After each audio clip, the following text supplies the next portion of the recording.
As a country, we hit a major milestone this year. There are currently more jobs than there are workers to fill them in the United States. This means remaining competitive is our top priority to recruit the right talent into our organizations. As potential employees do their research on where they want to work, it's our job to show them why we are their best fit. On this episode, we're talking with a CEO who knows how to make the Indy Star's top places to work list and breaking down how they got there so we can attract the best talent available. Let's get to the podcast.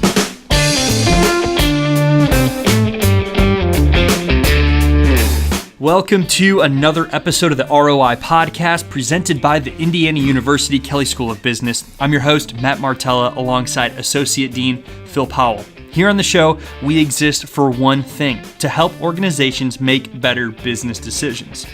To you, our listeners, how can we help you or your organization?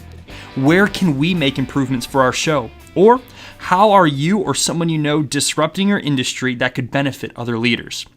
We would love to hear from you. Send us an email to ROIPod, that's ROIPOD @iupui.edu so you can help us help you. Okay, so today we're hanging out with the CEO and co-founder of PERQ, Andy Medley, and diving into what makes their organization a top place to work here in Indianapolis so our companies can recruit the right talent. PERQ is one of the well-established technology companies here in Indianapolis. At the heart of its business model is an online marketing tool that helps customers through their buying journey when they're buying something online. And this is a company that's been around for a while. It was founded in 2001, actually through print ads for car dealerships. So they started with pen and paper, and now they're one of the most progressive technology companies here in central Indiana. It's fully in the digital space, lots of innovative solutions, and its team is now over 120 employees. And among the bragging points that PERQ brings to the table is that they've made the Indianapolis Star's top place to work 3 years in a row. So they're winning in the talent game, and we want to hear them tell that story, and that's the focus of this episode. And that's going to be the question: how do we become the top place to work in this city? I remember we were sitting outside and may or may not have been having a cold beverage and talking about what we wanted the culture to be and what that even meant. And I don't know if we framed it up exactly like that, but it was more like, we're going to hire people. What are we going to tell them when they come in here? Because a startup was not a normal thing in 2001. Getting people to buy into a vision, you didn't read that, right? There were no blog posts at that point in time. So there was no guides like there are today where there was, just all this endless amounts of information on how to start up a company. And so we really asked ourselves the foundational question, what kind of place do we want to be to work for? That was it. I love that. He says, what kind of place do we want to work for? And sometimes I think as leaders, we have this innate desire of constantly learning, of gathering knowledge and making the best decisions we have available. But sometimes I think that can be our downfall. Sometimes I think we can overanalyze so much so that we just forget the basic question that Andy says. What kind of company do I want to work for? And using that as the leverage to set that fundamental culture, you could say, for your company. Matt, you've overanalyzed your culture if you can't espouse it in a few words and then design your workspace and the work environment around that. And so, at the end of the day, Andy's underscoring this conclusion: culture is the foundation. I think probably the most important thing is be intentional. So we say that if you have a culture, it's just whether or not you're in charge of it. And people don't like to think about that, but every business has a culture. You just might not be the one that's directing it. It might be being done internally and by some people that you might not want to be in charge of that culture. And, culture is an important part of the ROI podcast. And in fact, for our listeners who want a deeper dive on this issue of culture, please check out episode 68 with Lee Cockrell and 69 and 70 with Dave Summerall. We're going to give 4 tips that Andy helps us explore how to become a top place to work within your city. And it starts with us as the leaders, because here on the podcast, like we say often, an organization is only as good as its leadership's driving that company. And so we have to start with us as leaders. The first tip being ask ourselves, who are we? And this isn't a very philosophical question. This isn't something that's supposed to be overanalyzed. Just getting down to, who am I as an individual? I think that if you're going to have a good culture, it's impossible to separate it from the founders of who they are, if they're actually engaged every day. Right there, it permeates like who your execs are and who you work with and what conversations you have, how you fundamentally make decisions, right? And that all just kind of just how you work, right? And who you are as a person. I mean that kind of at the core is culture, right? That's the core values guiding the culture. It's setting the underlying or unwritten rules about how we talk to each other and how we treat each other. Because I'm in almost every meeting in the beginning. And so it's just kind of going that way. And so it's got to be super genuine, because if you have to come in and change who you are as a leader, that's not going to work. That's not going to scale. It's not in my personality, nor is it in Scott's. We're probably open to a fault. So, which means that you kind of got to dial it back as opposed to open it up. Those are some of the mistakes we also made early on, is we shared way too much and it would spin people out. Hey, we're thinking about doing this. Stupid stuff, right? Stupid stuff that it's like, it wasn't cooked out enough, and they would walk away and go, what am I supposed to do with that? Well, actually, you're not supposed to do anything with it. I shouldn't even told you that, right? So we're open and highly trusting as a default, and that's the only thing that fosters a culture of accountability, is to make sure that you put yourself in a position where it's like, you're accountable because I trust that you know exactly what you need to get done and you're going to do it, and that's why you're here, and you understand the bigger goal, and more importantly, the people sitting next to you, they're counting on you. That's what a good teacher or a good culture is. That's what a good team is. I think this is key.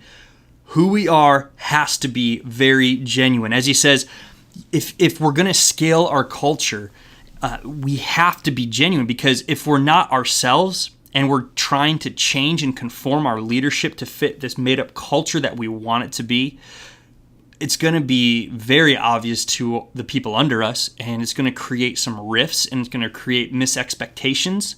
And I think ultimately it's going to create a place where a lot of us are experiencing in some organizations, there's almost a disharmony, but yet we simply can't put our finger on it. We just kind of know it's there in the culture, and it's one of those things that's hard to define, but I think that is probably one of the reasons why, is because we're trying to, as leaders, create a culture that doesn't represent us. The most successful organizations are authentic. Authenticity leads to success because people feel it. Customers feel it, investors feel it, workers feel it. So when an organization is comfortable with itself, and it often reflects the personality of its founders, that comfort translates into success and an ease of doing business that really makes everybody feel pretty good. And I think for leaders, a great exercise here would be just take some time away with a little journal and start really opening up your heart to yourself. Write down some traits, write down some personality things that just stir you, that just define you. And then as we get into, once we take that, the second tip that Andy gives us is to turn who we are into business practices. You know, Matt, to build on your point there, I love the quote from Andy. Every business has a culture. You just might not be the one that's directing it. So what that says is, if you're CEO and you're not intentionally defining, modeling, and projecting the culture that you want, somebody else in the organization is.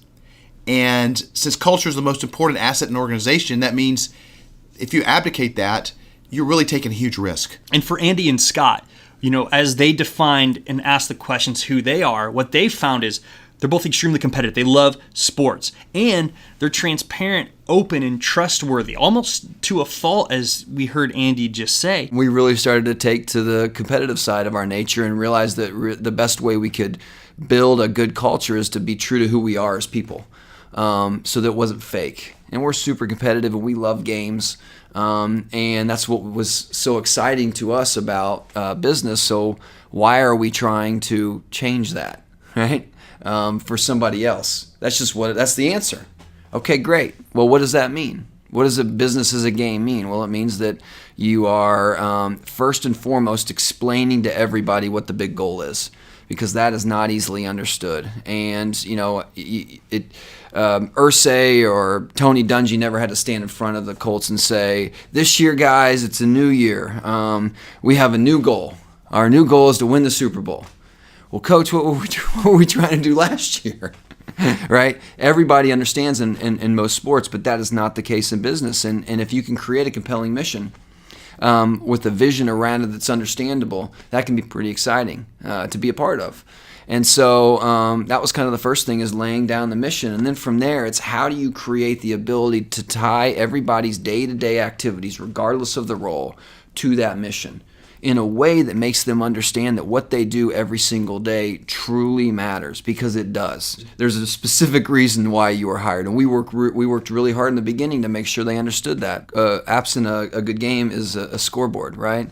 You would never see a team run into a huddle and Coach K at Duke go start to talk to the kids, and one of the college students might raise their hand and say, "Hey, Coach, what's the score?" And Coach K says, "Don't worry about it. Just go out there and play hard. I'll let you know later if we won or lost." Right? That sounds stupid. But that's how business is a lot of times, where people who are inside the organization have zero clue to the performance of the organization. So we're open book, and that is our scoreboard. And we set very specific targets around what we're trying to accomplish. The best thing is that you feed them a scoreboard, and then they want to get engaged more and learn the rules and understand the game as much as humanly possible. Wonderful. Because now we're off, and now I have your brain, and now I know you're engaged, and more importantly, I've given you a number to make you accountable. That's such an interesting concept to me, the fact that as an organization, they're not afraid to show you the books as an employee. That's something that's very taboo, especially in the business world, because, the books are the most intimate parts, or your holy of holies within an organization.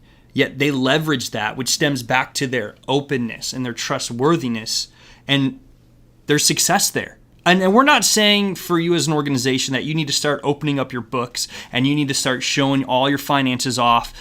We're not saying that at all. We're just showing and giving examples how their trustworthiness and openness bleeds and stems into their culture of their company, and how it's given them the success to make them a top company to work for year after year. And Matt, I love it. Strong culture leads to strong confidence in who you are, independent of what standard practice is. And so at the end of the day, this is just awesome. A company says, we're just going to be different because that's who we are. And if we can't be this way, we're not going to be successful. And there's a peace and a calm when you embrace that and actually wave the flag and define your identity around it. So the next thing, we have a clear idea of who we are. We've started to implement that and make that the business practices. The third tip Andy offers is to clearly define your employees' responsibility right when they start. We work really hard to make sure you understand what your responsibilities are once you start. We have a time to value metric. So a time to value metric means that when you get hired, I'm going to give you a very specific target that helps you in your new role, because you're coming on, you're drinking from the fire hose, you're trying to learn everything. Where's the restroom, right? If you cross this within the first, I think we try and do it in 10 days, know that you're doing a good job. And we set them up for success, right? So, and it also kind of gets them ingrained in the idea of like, hey, we measure things here. Then there's the reality of what you're also asking. So let's assume that we're hiring and we're trying to get smart people and talented people that care about what we're accomplishing, that are accountable. Right, so for us as an organization today, we promise three things to everybody we hire. The first is a compelling mission, a big goal, one that you can be excited about, and that one that you believe in. Secondly is a promise that everybody in here has a very big responsibility and is accountable to a specific thing, and we do that by tying their daily actions to that big goal. And the third is a promise to hire smart, talented, like-minded individuals. Those are the three things. Those are our elements of success for a culture. The byproduct is a good culture. You get smart people in here. They're excited about what they're doing. They're all marching towards the same path, trying to accomplish the same thing. And the end result is fun. It comes down to one word, Matt: alignment. If you listen to enough of these episodes, it's all about alignment for success. And here with Andy, we've got alignment from culture. First of all, we got alignment back to personality, to culture, to the way they do business to the impact on the bottom line.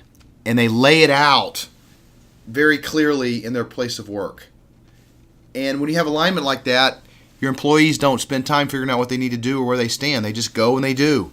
And when you do, you generate profit. And the fourth and final thing, in order to create a company that's going to make your city's top places to work list, is we got to give good, constructive feedback to individuals. But for us, what we know, especially when we talk to the staff, and you can read, a lot of best practices, is that the worst thing you can do is put an employee in a position where they don't know if they're doing well, and you're cutting out that feedback loop. And a feedback isn't only metrics, but it certainly is an environment where they can understand, like, especially if you empower them and say this number matters, and here's why it matters to this. It's not a number by itself. It's a number that equals something bigger. And that bigger, if you care about, because you got recruited to go help us accomplish that big thing, if you believe in that, then you understand what your responsibility is. What Andy is saying reinforces a growing skepticism in companies of the utility of an annual performance review. And this process that a lot of companies go through is showing more and more not to generate results. It's not how our brains work. Our brains don't work on 12-month cycles.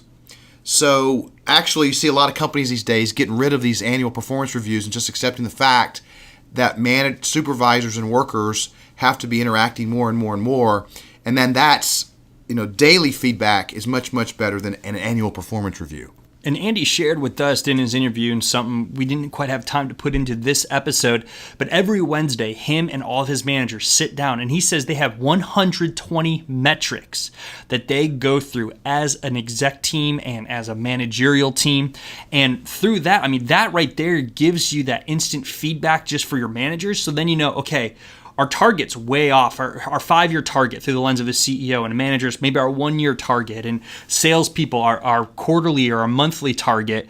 It kind of makes sure, hey, is everything in line? Are our crosshairs dialed in so when we pull the trigger, it's going to hit the target? Or are we off, and where do we correct? How do we adjust? And that feedback right there translates straight down. Information is power, but knowing how to interpret that information and tie it to your own appraisal of personal performance, that's the magic of success in really well-run organizations that consistently beat their competition.